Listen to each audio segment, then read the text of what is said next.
Gayatri group of institute Sanchore के online class में आप सभी का स्वागत है।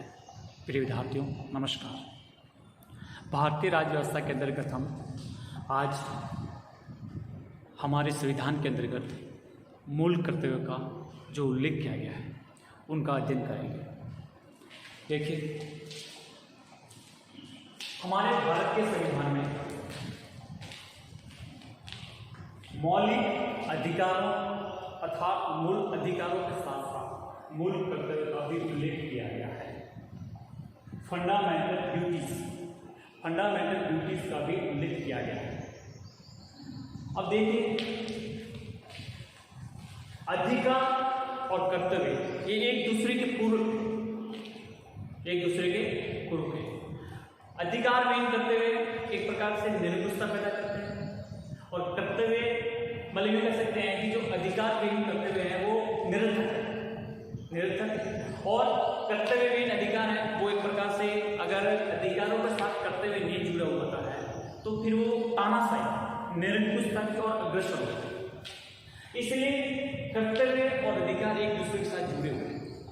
ये हमें बताते हैं कि आपकी क्या सीमा है, आपको इन अधिकारों को कैसे उपभोग करना है।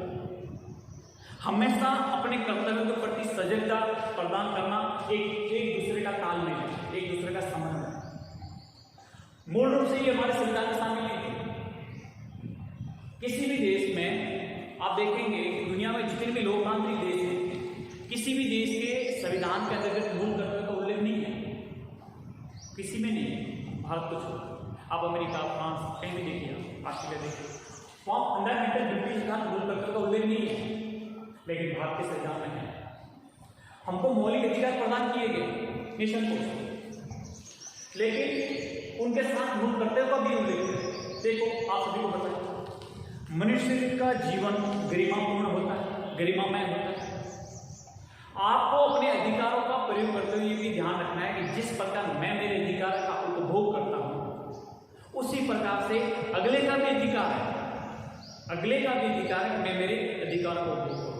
जैसा आप अपने साथ चाहते हो ऐसा वो भी चाहता है। तो ये कब होगा? जब आप अपने कर्तव्य का पालन करेंगे कि मैं मेरे गरिमापूर्ण जीवन या गरिमामय जीवन में किसी भी प्रकार की ठेस नहीं पहुंचाना चाहता, तो वो भी नहीं चाहिए। तो ये सब कब होगा? जब मूल कर्तव्य का पालन करेंगे। इसलिए कह सकते हैं कि अगर कर्तव्य नहीं है तो अधिकार खोखला, अधिकार निरर्थक। ठीक है, ये किसी भी अधिकार को निरंकुश होने से बचाता है, एक प्रकार का उसका एक कवच है। इसलिए सुरक्षा मतलब अधिकार और कर्तव्य एक दूसरे के साथ जुड़े हुए हैं, इनको अलग नहीं कर सकते। इसलिए आप देखिए कि अपनी जितनी भी पाठ्य पुस्तक है, आप पाठ्य पुस्तक के अंतिम पेज पर आप देखेंगे तो मूल कर्तव्य का उल्लेख किया है। स्पष्ट समझना है। किसी भी देश के संविधान में मूल कर्तव्य उल्लेख नहीं है, भारत के संविधान में ये इनका उल्लेख किया गया है। ये हमारे जीवन के लिए बहुत जरूरी होते हैं, हमारे कर्तव्य पथ की ओर आगे बढ़ाने के लिए जरूरी होते हैं।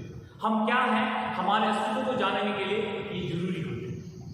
इसलिए आप देखेंगे हमारे जितने भी आरबीसी बोर्ड है, एनसीसी बोर्ड है, सब पाठ्य पुस्तकों पर इनका उल्लेख नहीं है।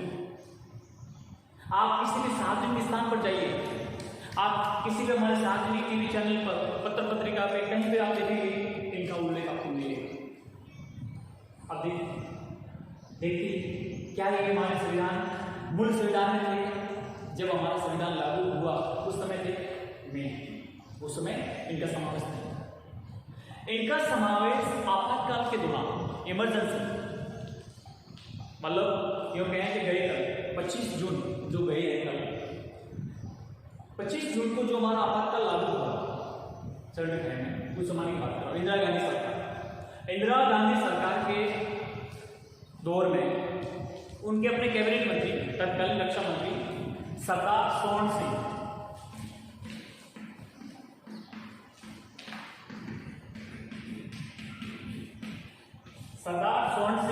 कमेटी बनाई। अब इस सरदार स्वर्ण सिंह को इंदिरा गांधी ने बताया कि आप मुझे एक पूरा एक ब्यौरा दीजिए, अनुशंसा कीजिए कि वर्तमान संविधान में क्या क्या बदलाव की आवश्यकता, कहाँ कहाँ में बदलाव की या संशोधन की आवश्यकता है, तर्क संगत में मुझे बताइए उसमें क्या क्या संशोधन किया जाना अति आवश्यक है। ये अपने इंदिरा गांधी सरकार में तत्कालीन रक्षा मंत्री सरदार स्वर्ण सिंह को ये काम सौंपा। सरदार स्वर्ण सिंह कमेटी ने अपनी जो सिफारिशें दी, उसमें मूल कर्तव्य का भी उल्लेख किया। अब ये मूल कर्तव्य सरदार स्वर्ण सिंह ने सोवियत संघ, तत्कालीन समय सोवियत संघ के संविधान से प्रेरित कि सोवियत संघ में तत्कालीन समय में मूल कर्तव्य का उल्लेख था। इसलिए उन्होंने कहा कि क्योंकि आपको पता है इंदिरा गांधी सरकार के जमाने में हमारी न्यायपालिका और हमारी संसद के मध्य एक बहुत बड़ा संघर्ष भी हुआ, क्योंकि आपको पता है मैंने आपको पिछली कक्षाओं में स्पष्ट किया था कि जिस प्रकार से गोलकनाथ फैसला आया, गोलकनाथ फैसले में स्पष्ट रूप से कहा गया है कि संसद चाह करके किसी प्रकार का संविधान में संशोधन नहीं कर सकती। जब इस प्रकार का आया तो हमारी सरकार ने उसको बदलने की कोशिश की, 24वां संविधान संशोधन किया और बहुत कुछ किया।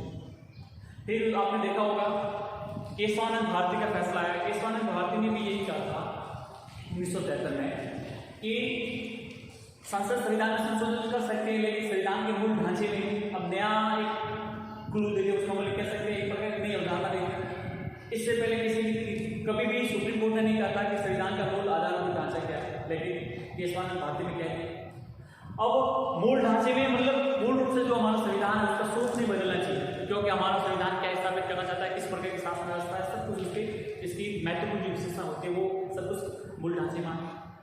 तो एक तरफ न्यायपालिका और एक तरफ हमारी संसद, दोनों में जबरदस्त एक प्रकार का संघर्ष का दौर, और आंतरिक विद्रोह के आधार पर देश में इमरजेंसी की घोषणा कर दी गई। देश के तत्कालीन विपक्ष के जितने भी बड़े बड़े नेता थे, चाहे जयप्रकाश नारायण को या वो तत्कालीन समय में जितने भी थे, हमारे मोरारजी देसाई, वाजपेयी जी, ये सब लोग जेल में डाल दिए गए। और स्पष्ट रूप से इंदिरा गांधी ने कह दिया सरदार स्वर्ण सिंह को कि आप इस संविधान में क्या क्या संशोधन करना है, आप मुझे पूरा ब्यौरा दो। सरदार स्वर्ण सिंह ने अपना पूरा एक संशोधन मतलब सिफारिशों के साथ सरकार को अपनी कमेटी में सिफारिशें सौंपी कि अब ये बदलाव की आवश्यकता। तो उसमें ये भी इन्होंने साफ में बोला कि हमारे संविधान के अंतर्गत अब तक मूल कर्तव्य का उल्लेख नहीं किया गया, इसलिए संविधान में मूल कर्तव्य का भी उल्लेख किया गया। तब क्या हुआ, इस कमेटी की सिफारिशों के आधार पर 42वां संविधान संशोधन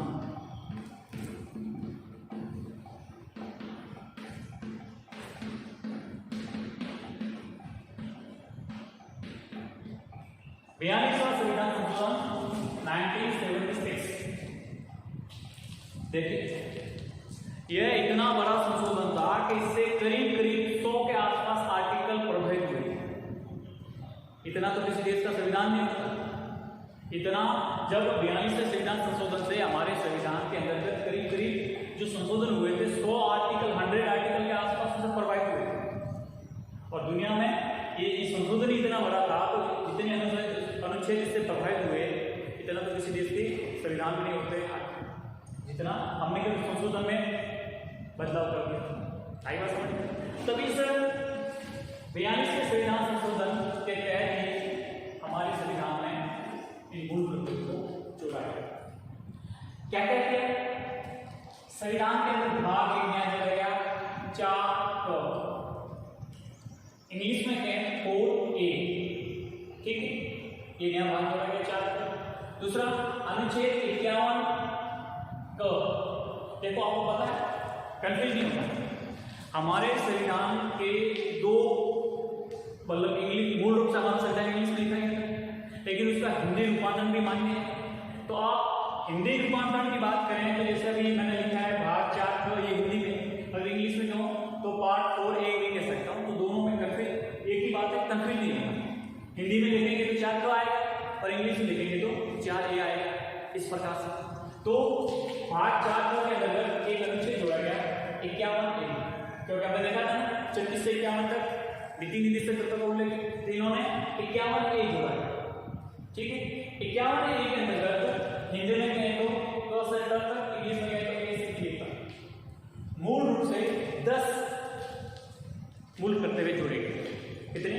10 मूल कर्तव्य जोड़े गए इसके अंतर्गत। कौन से? भाग 4 के अंतर्गत। फिर 86वां संविधान संशोधन 2002, 86 कॉन्स्टिट्यूशनल अमेंडमेंट 2002 में संशोधन किया गया और एक नया मूल कर्तव्य जोड़ा गया। इसको 51 या 51A के नाम से भी कह सकते हैं। तो आपके सामने एक प्रश्न उपस्थित होता है कि जब हमारे मूल कर्तव्य जोड़े गए तो 10 थे और वर्तमान में हमारे संविधान के अंतर्गत मूल कर्तव्य कितने हैं? 11 मूल कर्तव्यों का समावेश किया गया। आई बात समझ में?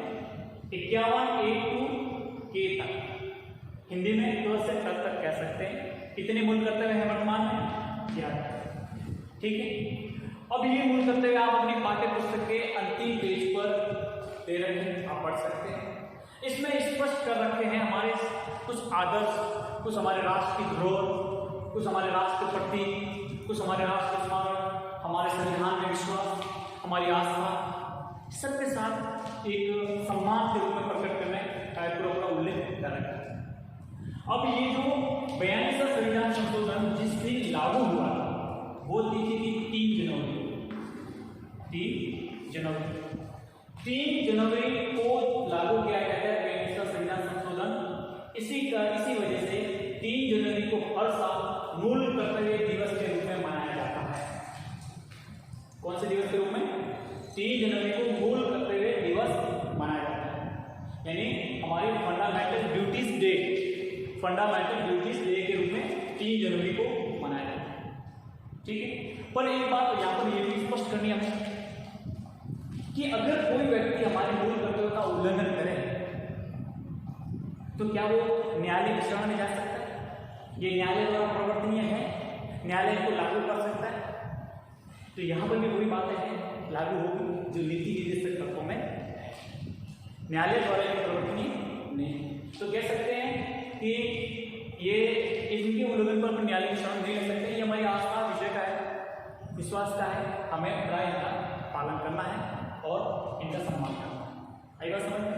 ये तो मूल रूप से कह सकते हैं कि इस प्रकार के स्ट्रक्चर से आप समझे कि संविधान के भाग 4A अनुच्छेद 51A से तक 51A से K तक हमारे संविधान के अंतर्गत मूल कर्तव्यों का समावेश है। सरदार स्वर्ण सिंह कमेटी की सिफारिशों के आधार पर 42वां संविधान संशोधन हुआ 1976 में।